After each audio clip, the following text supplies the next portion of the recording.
Hello and welcome to Your Coaching Journey, a podcast for doctors about coaching. Whether you're a coaching doctor, a doctor who is learning to coach, or a doctor who'd like to build coaching into your professional life, then this is the podcast for you. Hello, I'm Tom Dillon, and once again I am on my own recording a podcast. And for those of you who were with me last time, you will know that Helen is taking a very short break from podcast recording, and hopefully will be back with us next time. In the meantime, I am going to return to the topic of love in the coaching room. Last time on the podcast, I gave you my musings on love in the coaching room and how we might show up and introduce more love into the coaching room. And I didn't really explain why we might wish to do that. So this episode is going to be a bit of a dive into the reasons why and the benefits of showing up with love in our coaching. So why would we want to have love in the coaching room? So say for some people, it's a bit of an alien concept to any sort of professional conversation that we might be having. But there's a therapist, coach, supervisor called Robin Shohet who suggests that we can show up in 4 different ways in the coaching room. We can show up in fear, we can show up in judgment, we can show up with curiosity, and we can show up with love. On the last podcast, I addressed some of the reasons why we might show up in judgment.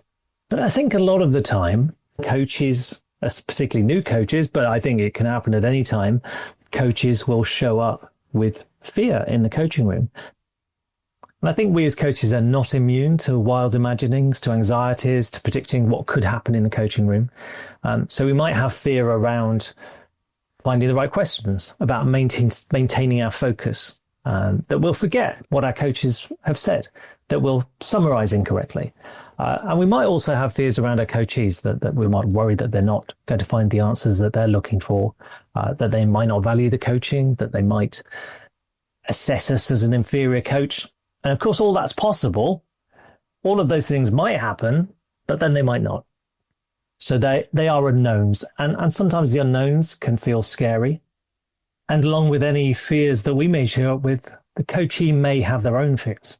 So they may be anxious just about having a conversation about what's important to them. So particularly with someone that they don't know particularly well. So they might worry that they're not going to have anything important to talk about.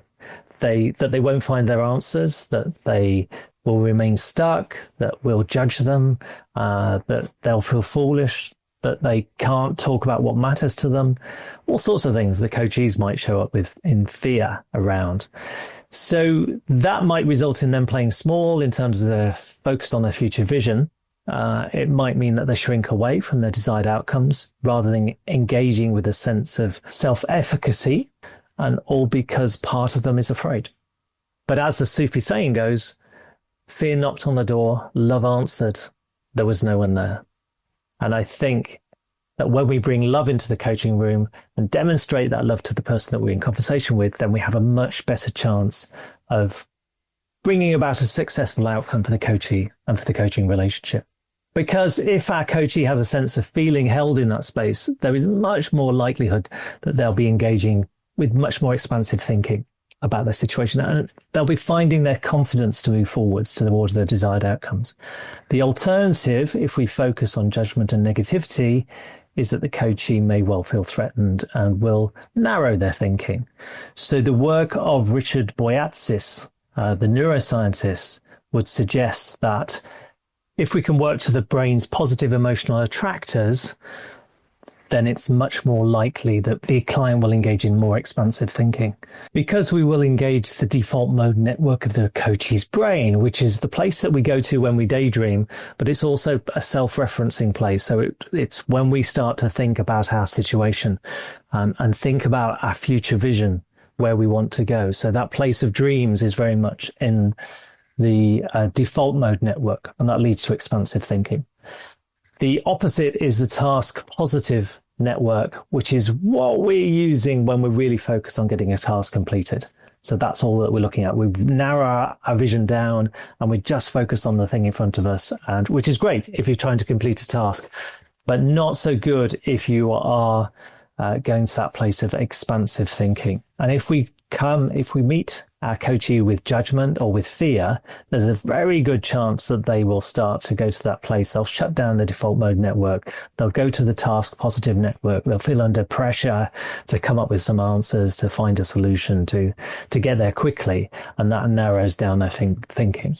So the task positive network and the default mode network act as a bit of a seesaw. So if the task positive network is engaged, that tends to shut down the default mode network. And if the default mode network is engaged, and I say that's the place of vision, it's also the place of empathy, of connection with other people, then that will shut down the task positive network. So that seesaw effect. Now, obviously, the task positive network is going to be useful at times. So if we get into that stage for the coachee of planning and actually, what steps are you going to take next? Then they may need to narrow down their thinking at that point. But for a lot of the time that we spend in coaching, we're very much concerned with generating new thinking, new ideas, focusing on future vision, going to that place of dreams, the magic wand question. And I think we, as coaches, if we approach with judgment and fear, we don't allow for that space to be held. And at its worst, we might well activate an amygdala response. So the amygdala is part of the limbic system. It gets activated in fear or in anger, but it will take us to that place potentially of fight or flight. And David Rock, who is a leadership guru, has done some work around the neuroscience of reward and threat. And he would suggest within his SCARF model that the threat response tends to lead us away from our social connections. Our reward response tends to lead us towards our social connections. And those responses tend to get activated by a threat to our status or reward, to our status, certainty, autonomy, relatedness, and fairness within a social setting. And the psychoanalyst Karen Horney suggests that people have one of three defense strategies. So if we think about the threat response, they will either move away, they will avoid whatever is going on, so they'll take themselves away from that situation. They will move against someone else, so they might become angry, they might become aggressive, or they will move towards in a very fawning, people-pleasing way. So there are three different responses there that we might come up with, but none of those responses are particularly useful in a coaching conversation. And the positive psychologist Barbara Fredrickson suggests that if we come into a conversation with love and make that connection with someone, it's kind of a micro moment of love where it will activate the vagus nerve. The vagus nerve will then slow our heart rate down. It will lower our blood pressure. So it's very much acting in the coachee's best interest in terms of their well-being, as well as giving their brain that space to focus on future vision and empathy and connection with other people. Paul Zak, another neuroscientist, social neuroscientist, looks at the impact of oxytocin, which is a hormone that gets released when we are bonding with people. So it's produced during childbirth to facilitate that connection between a mother and a child, but it's also produced in social interaction. So lots of oxytocin flowing at a wedding. And I think that he's actually done some research where it suggests that the second most oxytocin that is produced is in the mother of the bride, which, rather than the groom, I'm not sure what that means, but that's apparently the research that he did. So if we can connect with someone, have those micro moments of love within the coaching room, then if that oxytocin gets produced, then that is part of the bonding process. So we will build trust with our coachees and we will build a relationship. And I think when it comes to well-being within the coaching room, it's really important that as coaches, we focus on that. Whatever the purpose of our coaching is, even if it's performance coaching, I think having the coachee's well-being at the forefront of whatever it is that we're doing is really important.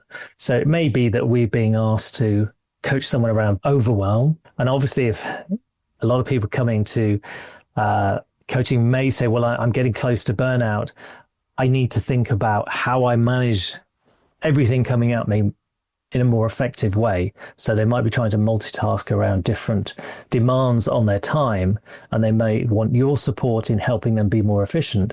But if we can focus on their well-being to start with, then we may get a sense of why they're doing what they're doing. So why is there a focus on being in a position where there are so many demands that we're on the point of burnout? So I think that focus on our coachee's well-being should be a priority, whatever the coaching is about. And as I discussed in the last episode, if we can come at this coaching conversation with some unconditional positive regard, with some empathy, understanding of why they think and feel the way they do, having that psychological contact and coming with an open heart, an open mind, and an open hand, then I think that is love in the coaching room.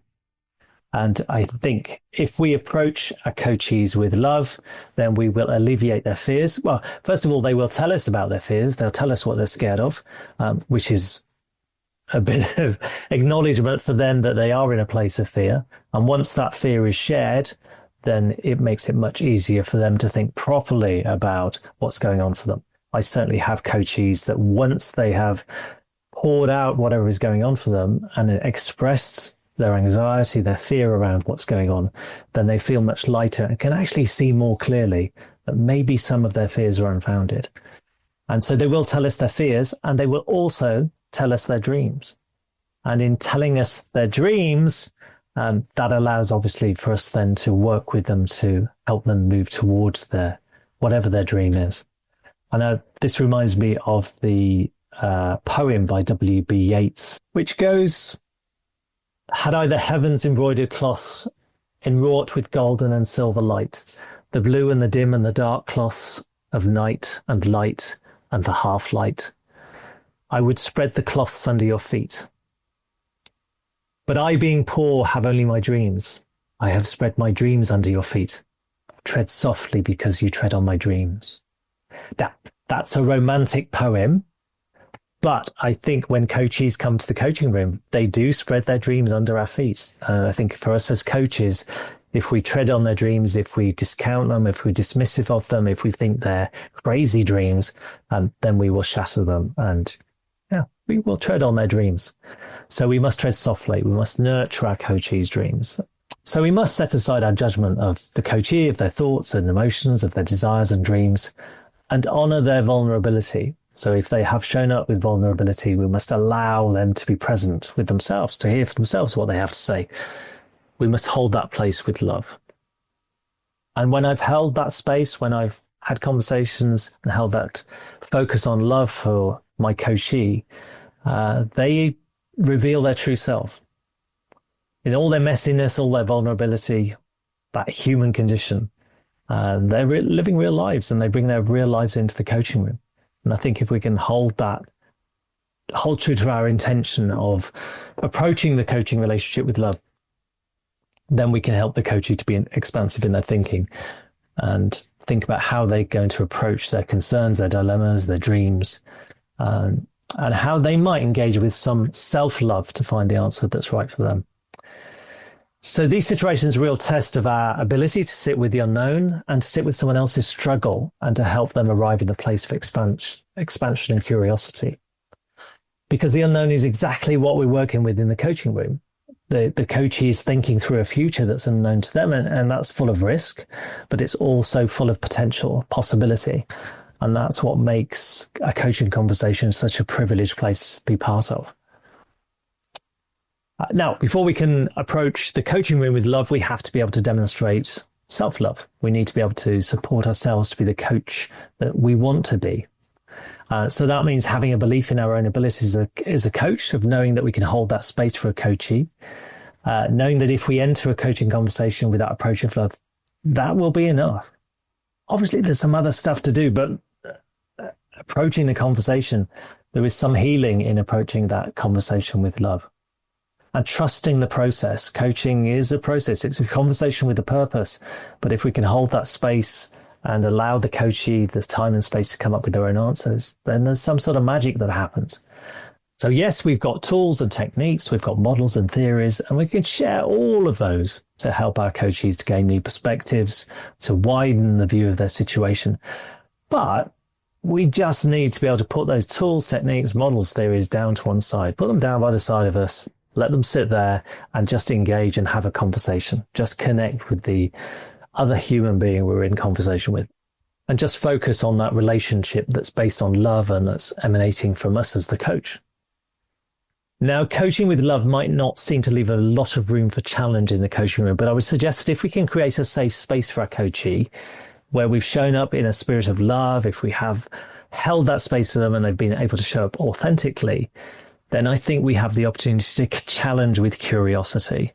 And I think this is where we come back to Robin Shohet's idea of either showing up with judgment, with fear, with love, or with curiosity. And I think if we can combine the love and the curiosity, then we can offer that challenge. We don't need to sit in judgment of a coachee who's not making progress, but we can show up with love and curiosity and really explore whatever is going on for them, the emotional barriers, the psychological barriers that might be getting in the way of them moving forward. We can sit with them in love and curiosity as they find the courage to say the things that they've never said to anyone else before. Tell us of their fears, tell us their struggles, maybe their frustrations, their sadnesses, their shame, their pain. And if we can accept with love and curiosity what they have to say and help them to explore the steps they've always been afraid to take to move forwards, we can then support them in coming up with strategies that will take them towards their desired outcomes. We can help them to become more themselves, to start to act with authenticity and self-love to achieve what they want to achieve. If we can continuously return to the coaching room with love and curiosity, then we can do good work. We can role model love and curiosity to our coachees. We can demonstrate it in the coaching room. And in doing that, we can allow the coachee to see what's possible for them to show up in love and curiosity in their own lives. We can also experience what that relationship feels like to us and to start to extend our own field of love and curiosity into other parts of our life, into our non-coaching conversations, into all of our interactions, and to start to work on the fear and judgment that is sometimes going to show up. So that's kind of my foray into the world of love in the coaching room. So I would invite you as coaches to give some thought to how you could expand the love in your coaching room and the curiosity, and just start to work on the fear and judgment that will sometimes show up. But if we can start to squash that down and fill our coaching room with love and curiosity, then I think we're going to have much better conversations. We're going to go to create that safe space for the coachee, let their thinking be far more expansive, and let them feel love in the coaching room, and let their fear be squashed down, and know that they're not being judged in that space. So I hope you've enjoyed that little foray into the world of love in the coaching room. I hope it's given you pause for thought, and that you can start to think about your own coaching and how love might manifest itself in your coaching conversations. Next time on the podcast, we will be doing something else. I've got no idea what we're doing next time, but something will emerge in the next week, and I will be back, whether with Helen or on my own, or maybe with another guest. But we will be back for another podcast next week. So in the meantime, have a good week, and bye for now.